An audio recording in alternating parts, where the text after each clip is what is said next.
Police को कभी दुख होता है किसी चीज़ का कि ये इस आरोपी को हमने गलत मारा या गलत सज़ा दिलवाई, वो निर्दोष था? कभी ऐसा हुआ आपके साथ? इसको छुट्टी कितनी मिलती है? मन में ये होता है कि अंदर से जेल कैसा होता है। हमने कई सारी पिक्चरों में देखा है सर कि जब फांसी देते हैं तो कुछ उसकी लास्ट इच्छा पूछी जाती है, तो ऐसा कब से अंदर से गैंगस्टर ऑपरेट करते हैं बाहर? वेलकम सर, कैसे हैं आप? मैं ठीक हूँ, थैंक यू।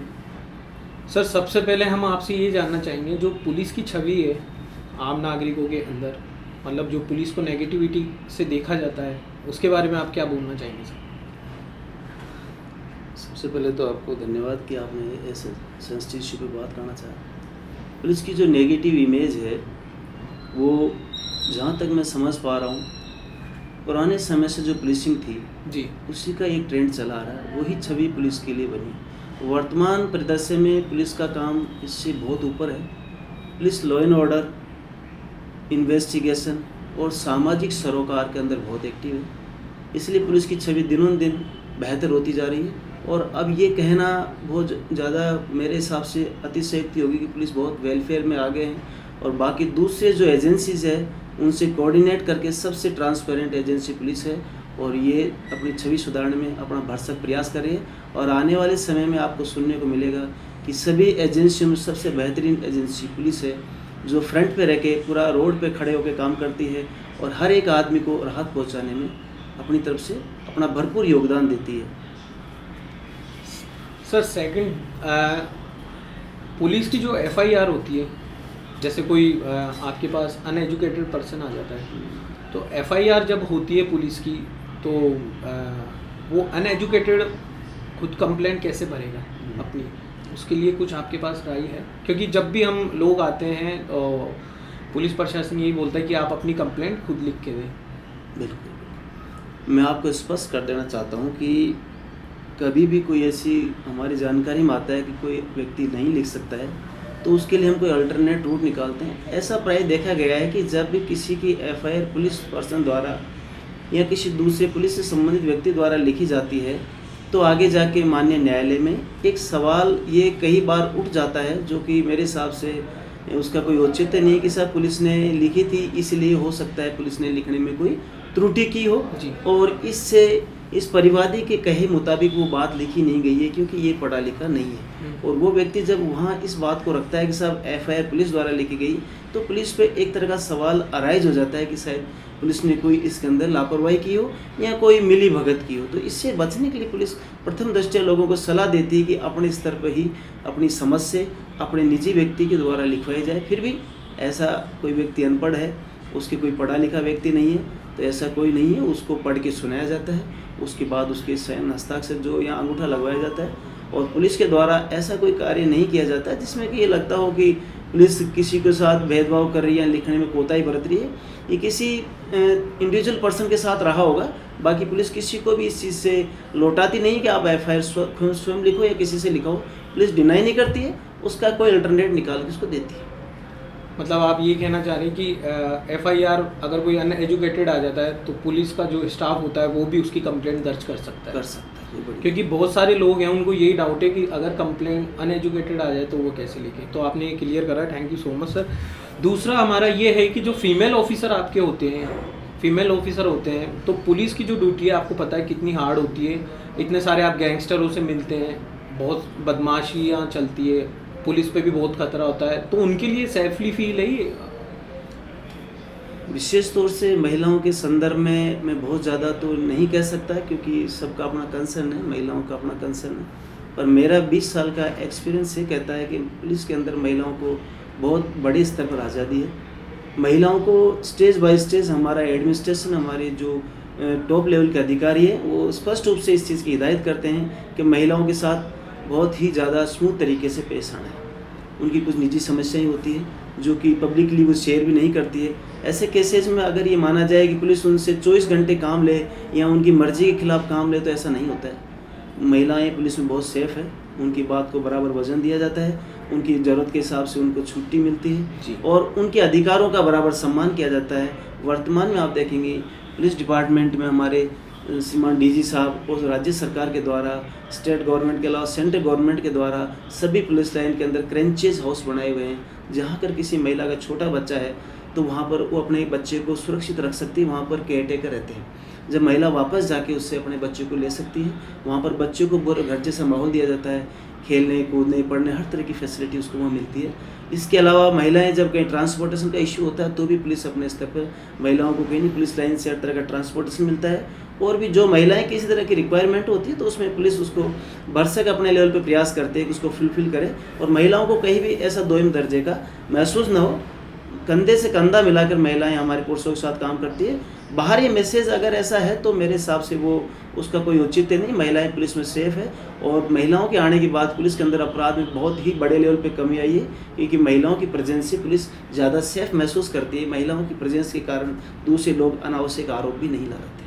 जी सर, काफ़ी दिन पहले एक वीडियो वायरल हुआ था कि एक लेडी पुलिस थी, ट्रैफिक पुलिस, तो उनका छोटा बच्चा था, वो नीम के पेड़ पे अपने बच्चे को बांध के वो ड्यूटी कर रही थी। तो hats off you female police को, हमारा सलाम है, हमारा सलूट है। इन्वेस्टिगेशन अगर गलत हो जाती है किसी अधिकारी के द्वारा या किसी पुलिस कार्यकर्ता के द्वारा, जो कार्य होता है उसमें इन्वेस्टिगेशन अगर गलत हो जाती है तो आप पुलिस को सपोर्ट, मतलब आपके अधिकारियों को आप सपोर्ट करते हैं या उस पर कोई एक्शन लिया जाता है?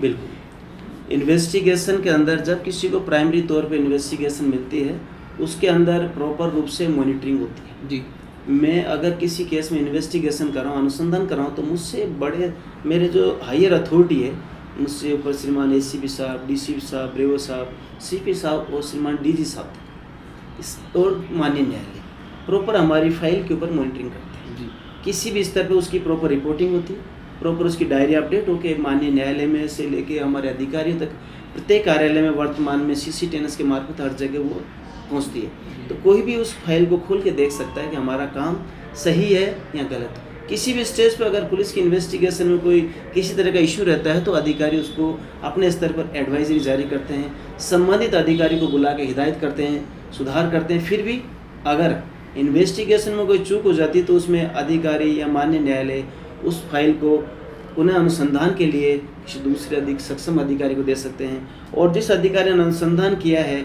उसने अगर उसमें मेलाफाइड चूक की तो उसके खिलाफ नियमानुसार कार्रवाई भी अमल में लाई जाती है। ऐसा कहीं नहीं है कि किसी स्टाफ को ऊपर के अधिकारी बचाते हैं, क्योंकि ऊपर की बात नहीं है, बात है आम नागरिक को न्याय दिलाने की। उसके लिए सबसे ज़रूरी है कि आपका साफ सुथरा दिखना और अपने काम में भी वो सब चीज़ें नज़र आना बहुत ज़रूरी है। गरीबी अमीरी का भेदभाव है पुलिस में? ये मैंने मेरे 20 साल की नौकरी में कहीं देखा नहीं है कि कानून में और पुलिस के अंदर कहीं अमीरी गरीबी जैसा कोई शब्द है। ये सिर्फ आम आदमी के बीच में ही चलन में है, जहाँ कुछ लोग इस चीज़ को बाहर इस तरह से रिप्रेजेंट करते हैं कि आप बहुत सक्षम नहीं हैं तो हो सकता है आपको न्याय ना मिले, पर यह बात एकदम गलत है। गरीब आदमी को ही पुलिस न्याय दिलाती है और आप देखते हो कि एक आम आदमी आज सेफ है तो इस वजह से कि पुलिस उसके पीछे खड़ी है। अगर आम आदमी की पुलिस पीछे नहीं होती तो आप आज समाज में देख रहे हो प्रत्येक आदमी सेफ है। गरीब से गरीब आदमी और अमीर से अमीर आदमी अगर स्वच्छंद रूप से घूम रहा है, कहीं आ जा रहा है और अपने पीछे से भी सब कुछ सुरक्षित महसूस कर रहा है, तो पुलिस ये नहीं है कि गरीब है तो उसको कहीं अपराध हो रहा है, ऐसा आपने नहीं देखा होगा।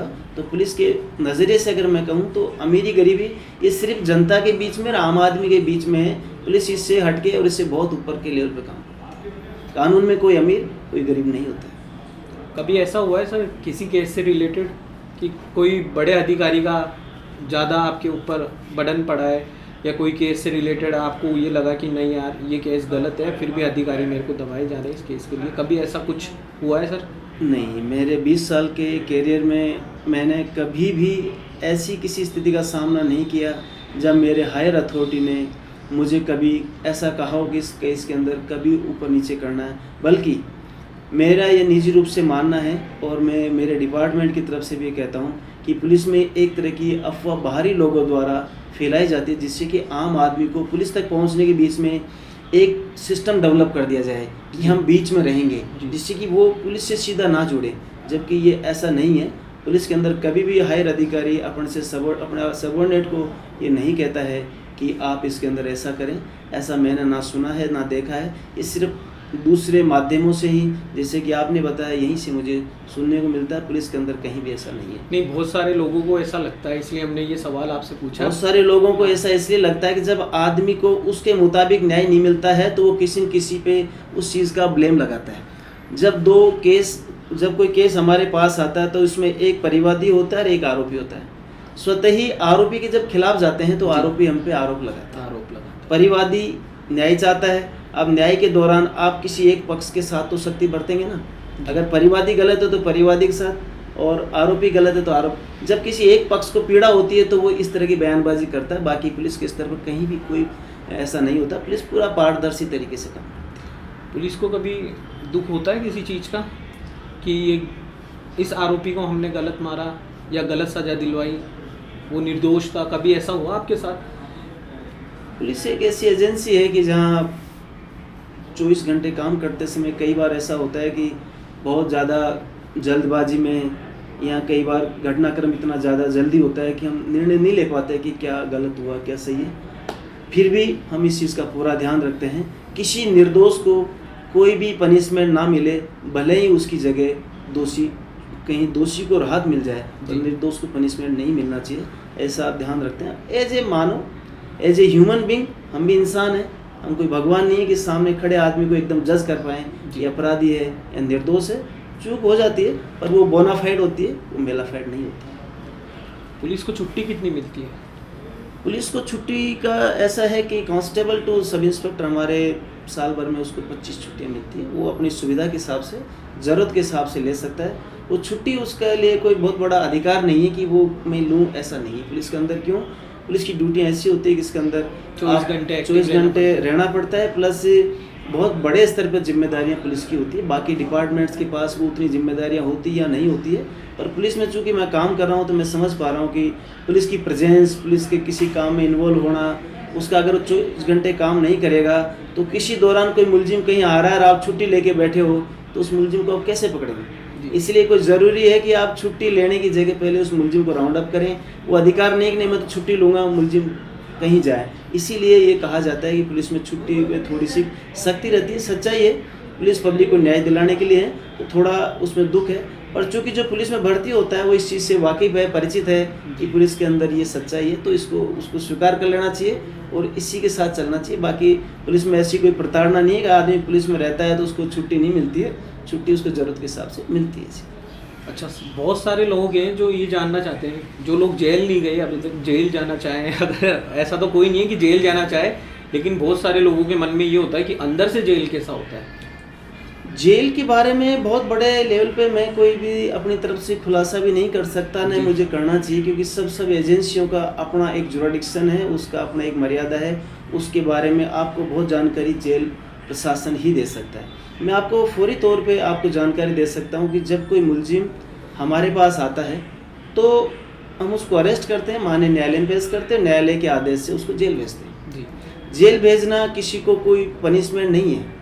जेल भेजना प्रथम दृष्टया इसलिए है कि वो जिसको हम लाए हैं, माननीय न्यायालय को अगर लगता है कि इसको तुरंत छोड़ना है तो वो छोड़ सकता है। उसको लगता है तुरंत नहीं छोड़ना है, उसको एक से ज़्यादा दिन कहीं हमें सुरक्षित रखना है, डिटेंशन सेंटर जैसा पुलिस का है, वहाँ उसको उसके सारे ह्यूमन राइट्स का ध्यान रखा जाता है, मानव अधिकारों का। वहाँ कोई उसके साथ कोई किसी तरह का अत्याचार नहीं होता है। जैसे आदमी समाज में रहता है कम से कम उतने ही अधिकार उसको वहाँ हर तरह की सुविधा मिलती है। वो वहाँ कोई दोषी नहीं है। दोषी उसको तब ठहराया जाता है जब एक लंबी ट्रायल के बाद उसकी दोष सिद्धि हो जाती है। जब हम जेल में ले जाते हैं तो उस दौरान वो दोषी नहीं होता है, उस दौरान उसको जेल में रखा जाता है माननीय न्यायालय के आदेश से। तो जेल में जो आप एक तरह का अपनी धारणा है कि जेल में किसी तरह का कोई अत्याचार होता है या किसी तरह की कोई प्रताड़ना होती है, जेल में उसके साथ बहुत अलग तरह का व्यवहार होता है, जेल में कुछ भी अलग तरह का व्यवहार नहीं होता है। उसको रखा जाता है। ये अलग बात है कि उसको मिलने जुलने से एक प्रतिबंध रहता है कि बाकी वो घर परिवार समाज और दूसरे लोगों से मिलजुल नहीं सकता, जो वो कानूनी प्रक्रिया का एक पार्ट है। जेल में वीआईपी ट्रीटमेंट होता है? जेल में कोई वीआईपी ट्रीटमेंट मैंने मेरे 20 साल के कैरियर में देखा नहीं, कानून में भी ऐसा नहीं है। पर चूँकि जो मैं लगातार आपको स्पष्ट कर रहा हूँ कि आम लोगों में ऐसी धारणा है कि वीआईपी ट्रीटमेंट होता है, वीआईपी ट्रीटमेंट नहीं होता है। जेल प्रशासन इसको निर्धारित करता है कि किसकी किस लेवल पे मजबूरी है। अगर मान लिया जाए कि किसी के साथ बहुत इमरजेंसी है तो उस हालात में उसको थोड़ी सी लिबर्टी दी जाती है। मान लो कोई मिलना चाह रहा है और देखा कि उसके घर में कोई कैजुअलिटी हो गई और मिलना चाह रहा, तो हो सकता है जेल प्रशासन उसको प्राथमिकता दे, बाकी लोगों को लगे चूंकि वो उससे जुड़े नहीं है कि इसको प्राथमिकता दी गई है, कोई वीआईपी ट्रीटमेंट है। जी। ऐसा एक धारणा आदमी परसेप्शन अपने स्तर पर बना लेता है। बाकी प्रैक्टिकली जेल में या थानों में ऐसा कोई भी वीआईपी ट्रीटमेंट या वीआईपी किसी के साथ बर्ताव ऐसा नहीं होता है। जेल के अंदर से गैंगस्टर ऑपरेट करते हैं बाहर? ये भी मैं लगातार मीडिया या दूसरे माध्यमों से, आजकल तो फेसबुक यूट्यूब है जो बिना जिम्मेदारी के भी बहुत सारा कंटेंट वायरल कर देते हैं। मैं तो पूरी जिम्मेदारी के साथ कहता हूँ कि जेल के अंदर गैंगस्टर जैसी कोई बात नहीं होती। वो हम जैसे लोग होते हैं, वहाँ जाके उनको जेल के नॉर्म्स के अकॉर्डिंग कई बार बाहर बात करने को मिल जाती है। और कभी कभार ऐसा भी होता है कि जेल में कुछ मोबाइल वगैरह बाहर से चले जाते हैं, जिसमें बाद में मुकदमे दर्ज करके नियमानुसार कार्रवाई भी की जाती है। पर उसमें ये है कि वो जेल से कभी कोई बात संयोग बस हो जाती है, कभी कभार हो जाती है, तो उसमें आप देखते हो कि पुलिस कार्रवाई करती है। रैंडम ऐसा नहीं होता है कि जेल में जाके कोई गैंग वार चला रहा है या जेल में से कोई बाहर जाके एक्सटॉर्शन कर रहा है। ये सिर्फ लोगों का एक तरह का परसेप्शन है। लोग ऐसा सोचते हैं कि जेल में जाके भी लोग ऐसा कर लेते हैं, ऐसा नहीं होता है। लोग उसको बढ़ा चढ़ा के पेश करते हैं। जेल में से कोई बाहर बातचीत नहीं होती है। जेल का बाकायदा लैंडलाइन फ़ोन होता है, उससे बात करने के लिए भी नियम कायदे होते हैं। और जेल कैदियों को कहाँ कब क्या उस सब के नियम होते हैं। बाकी बाहर कभी कभार बात हो जाती है, उसी बातचीत के दौरान ऐसा कोई स्टेटमेंट आ जाता है जिसमें बाहर कोई भय व्याप्त हो जाता है, तो लगता है कि शायद जेल से कोई डील कर रहा है, तो वो मैसेज गलत चला जाता है। ऐसा नहीं, बहुत सारे लोगों को लगता है, क्योंकि अभी 2-3 केस रिसेंट में हुए हैं, तो बहुत सारे लोगों को लगता है कि ये चीज़ें होती है। मैंने आपको स्पष्ट किया कि जेल के अंदर भी कई बार कुछ जो वहाँ कर्मचारी लगे हैं जी, उनकी मिली भगत से या बाहरी जो लोग हैं या कोई आपराधिक प्रवृत्ति के लोग हैं जो जेल में आते जाते हैं किसी काम से, तो बहुत प्रयास के बाद भी अगर कोई मोबाइल अंदर चला जाता है तो उस मोबाइल से वो बाहर कोई मैसेज ऐसा कर देते हैं। अदरवाइज़ रेगुलर जेल में चेकिंग होती है, बाकायदा जेल के लिए पूरा श्रीमान डीजी साहब से लेकर नीचे तक पूरा सिस्टम है जिसको मॉनिटर करता है। ऐसी घटनाएं बहुत रेयर होती है, और जब कभी होती है तो उसका इम्पैक्ट समाज में बहुत बड़े लेवल पर नज़र आता है। इसलिए कहा जाता है कि जेल से ऐसा मैसेज आ गया। हमने कई सारी पिक्चरों में देखा है सर कि जब फांसी देते हैं तो कुछ उसकी लास्ट इच्छा पूछी जाती है, तो ऐसा कभी होता है? रियल में होता है? हमने देखा नहीं ना कभी बस हमने देखा है तो मूवीज़ में देखा है कि मरने वाले को लास्ट उसकी पूछी जाती है कि आपकी लास्ट इच्छा क्या है, पता है? इसके बारे में बहुत स्पष्ट रूप से तो मैं आपको क्या कहूँ, पर जितना आपको जानकारी लमसम हमें भी जानकारी है कि मरने से पहले जेल में भी, क्योंकि सभी के मानव अधिकार है जी, उसका भी ह्यूमन राइट है, भले ही उसने अपराध किया उसकी वो सज़ा काटेगा, पर उसके मरते दम तक उसके साथ प्रशासन, सरकारों के द्वारा या जो भी एजेंसी है जेल प्रशासन या जुडिशरी के द्वारा ऐसा कोई मैसेज नहीं दिया जाता है कि उसको एक तरफा पनिश किया जाए। जब उसको मेजर पनिशमेंट दिया जाता है, लाइफ इम्प्रिजमेंट या डेथ पेनल्टी दी जाती है, तो ज़रूर उससे पूछा जाता होगा भाई आखिरी आपकी कोई इच्छा है। ये तो एक प्रैक्टिकल चीज़ है जी, और इसमें कोई ऐसी बात नहीं है। वो जेल में अगर उसको जब मतलब डेथ पेनल्टी दी जाए तो वो कुछ ऐसी डिमांड कर दे जी जो बिल्कुल परे हो पूरी करने से, तो उसको थोड़ी पूरी किया जाएगा। पर ऐसा नहीं है, उसकी मांग अगर रहती होगी तो उसको पूरा किया। जेलें भी, जो मीडिया है या दूसरे फिल्में भी, ये समाज के अंदर से ही इसका कंटेंट उठाया जाता है, तो वो भी जेल से अपने यहीं से कहीं से लिया होगा। तो ऐसी चीज़ें नहीं है, वो जो कह रहे हैं कुछ हद तक सच्चाई है, पूरी तरह से उसमें सच्चाई नहीं। बहुत सारे लोगों को यही लगता था, ये आपने हमें बताया तो क्लियर हुआ। हमें भी ये लगता है कि क्या पता लास्ट टाइम पे कुछ ऐसी विश कर दे तो पूरी करनी पड़े, तो इसलिए हमने ये सवाल किया। चलते हैं आगे, चलते हैं सर। नशा जो सबसे मेन टॉपिक है, नशा। आजकल जो नई पीढ़ी है नशे में इस तरह डूब रही है कि उनका कोई भविष्य नहीं है और कच्ची उम्र में ही वो मर रहे हैं। बिल्कुल, मैं स्पष्ट कर दूं इस चीज़ को कि नशा एक ऐसी चीज़ है, जब कोई व्यक्ति वर्तमान लाइफ में छोटे बच्चे से लेके जितना स्ट्रेसफुल जीवन है, पढ़ने से लेके बाकी दूसरी कई है, और उसका खुद की दूसरी अपनी सोबत है, समाज है और मीडिया है जी, इसमें इस तरह से व्यक्ति को दिखाया जाता है। मीडिया में आप देखते हो हर दिन, जो कि मैं उसको उचित नहीं मानता है कि वो स्मोकिंग कर रहा है, लोग उसको इस तरह से सेलिब्रेट कर रहे हैं कि जैसे कोई बहुत बड़ा व्यक्ति है और दूसरे के नशे कर रहे हैं। बाकी ये चीज़ें आम समाज में एकदम उलट है। समाज में व्यक्ति किसी तनाव में रहता है तो उसको कोई पहले से इस लाइन में जो भी नशा करता है या कि दूसरे तरह से पता लगता है तो उसको इस तरह से मोटिवेट करता है कि अगर तू भी नशा करेगा तो तुझे भी काफ़ी रिलैक्स मिलेगा जी। और वो मैसेज उसको देने के बाद जब उसको नशा कराया जाता है तो चूँकि नशा आदमी के दिमाग पे असर करता है तो कुछ टाइम तक आदमी को थोड़ा रिलीफ महसूस होता है, पर उसका खामियाजा उसको उस हद तक भरना पड़ता है कि नशा करने के बाद व्यक्ति का जीवन पूरी तरह से बर्बाद हो जाता है। दूसरे जो अपराध हैं, दूसरी कोई कमी आदमी के अंदर रहती है, गलतियाँ होती है, उसके अंदर सुधार की गुंजाइश बहुत बड़े स्तर पर है। नशे के बाद सुधार की गुंजाइश, क्योंकि नशे का आदमी एडिक्ट हो जाता है, उसके अंदर उसकी दृढ़ इच्छा शक्ति हो, उसका सामाजिक स्ट्रक्चर उसके आसपास का मजबूत हो, उसकी परिस्थितियाँ उसके अनुकूल हो, तो ही व्यक्ति से बाहर आता। अदरवाइज हम देखते हैं डे टू डे लाइफ में कि आदमी को बहुत प्रयास के बाद भी वो नशा नहीं छोड़ पाता जी। तो इसमें हमारा सबसे जो पहला प्रयास रहता है कि नशा व्यक्ति शुरू ही ना करे। इसके लिए अवेयरनेस प्रोग्राम हम लगातार चलाते रहते हैं। थाना स्तर पे भी हमारे, चूँकि हमारा जो भट्टा बस्ती थाना इलाका है, इसके अंदर बहुत सारे लोग माइग्रेट करके आते हैं, जो बिहार से हैं, यूपी से हैं, मेवात से हैं या राजस्थान के अलग अलग एरिया से हैं, जो लेबर क्लास लोग हैं, जो गरीब तबके के लोग हैं, जिनको जयपुर में कहीं रहने को उस लेवल की फैसिलिटीज़ नहीं है, वो यहाँ आराम से सर्वाइव कर सकते हैं। तो जब वो गरीब लोग दिन भर मजदूरी करते हैं, मेहनत करते हैं, तो उनका बच्चों से बहुत ज़्यादा अटैचमेंट नहीं रह पाता, वो सीधे संपर्क में नहीं रहते हैं, या फिर यहाँ की सोबत है, यहाँ की कल्चर है, कुछ ऐसी लोग कहीं न कहीं नशे के आगोश में आ जाते हैं और नशा करने लग जाते हैं। हम जो पहले से नशा यहाँ पर सप्लाई करने वाले, उसमें मैक्सिमम लोगों को हमने लाए हैं, पकड़े हैं और उनको जेलों में ठूस रखे हैं। जो यहाँ पर सप्लाई चेन है उसको तोड़ने के बाद जो नशे के पहले से एडिक्ट है, जो नशा करते हैं, उनको हम कोशिश कर रहे हैं कि उनको नशे की सप्लाई ना हो, इससे धीरे धीरे वो समाज की मुख्य धारा में आए और नशा ना करें। इसमें नशे में सिर्फ इतना ही नहीं है कि उसको कोई एनडीपीएस में जैसे एमडी मिले, स्मैक मिले, गांजा, भांग, इसके अलावा आप देखो छोटे स्तर पर भी अगर लोग समाज के इसमें थोड़ी जागरूकता रखे तो आप देखो कि एक सॉल्यूशन होता है जो कि पंचर निकालने वाला उसको यूज़ करता है। जी। नशा करने वाले अपने अर्ली एज में उसको भी यूज़ करते हैं। जी, मैंने कई बार देखा है उन लोगों को हाँ। ये नशा करते हुए। इसके अलावा कुछ टेबलेट्स होती है, ट्रामाडोल वगैरह होती है। जी। इसके अलावा आप देखते हो कि इसी से जुड़ा हुआ है कि कोरेक्स एक सिरप आती है जो कि लगता है खांसी की। बेसिकली वो खांसी की सिरप नहीं, वो बैंड सिरप है जो कि उसको सप्लाई पे भी एक हद तक रोक है। वो एक तरह का ड्रग है, नशा है जी। जबकि लोगों को ये लगता है कि शायद इसको खांसी आ जाए, वो एक तरह का नशा ही है। धीरे धीरे इसी से आदमी उठते उठते मेन नशे की तरफ चला जाता है, फिर उस नशे से निकलना उसके लिए बहुत दुश्वार होता है।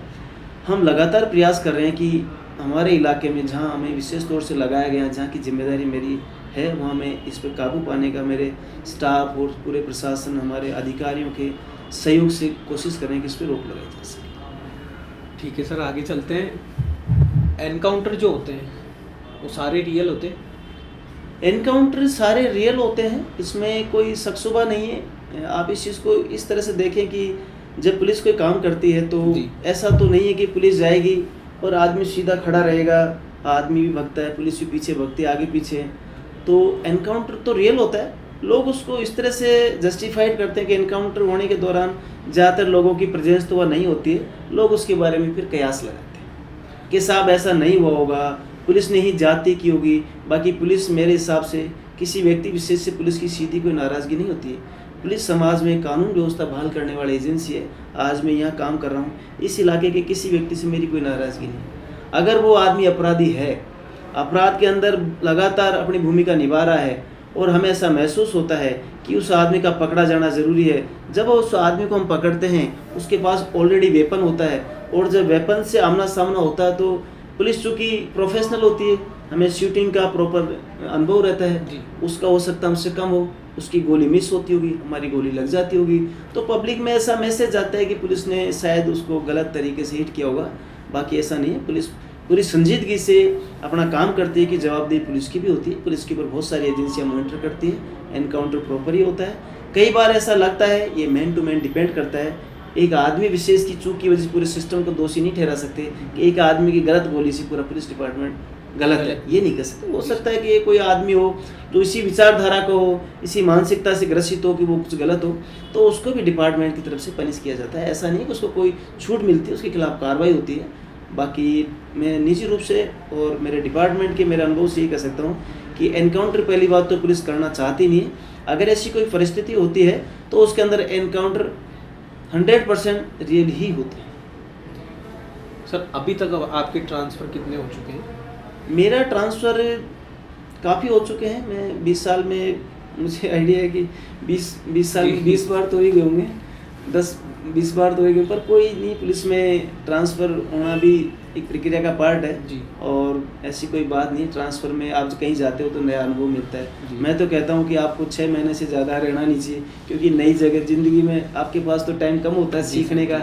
मेरे पास कितनी नौकरी होगी, उस नौकरी में ज़्यादा से ज़्यादा मुझे अगर सीखना है तो नई जगह जाना ज़रूरी है। तो मैं तो बहुत पॉजिटिव लेता हूँ अगर ट्रांसफ़र होता है। मैं रिसेंटली यहाँ से, पहले जोधपुर था, जोधपुर से यहाँ आया हूँ। मैं तो जोधपुर में भी बहुत खुश था, हालांकि मेरा घर दूर है, पर मैं मान के चल रहा हूँ कि आज के दौर में दूरियाँ कोई मायने नहीं रखती।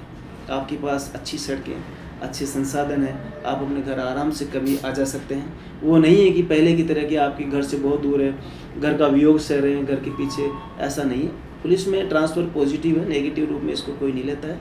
मैं तो खास तौर से ट्रांसफ़र को सकारात्मक रूप में देखता हूँ। ट्रांसफ़र होता है तो आपको नए एरिया में जहाँ सीखने को मिलता है, नए लोगों से सीखने को मिलता है, जीवन का आपका एक्सपीरियंस बढ़ता है। तो ये कोई प्रोसेस ऐसा है, इसके अंदर कोई सवाल उठाने वाले ऐसी कोई बात है नहीं।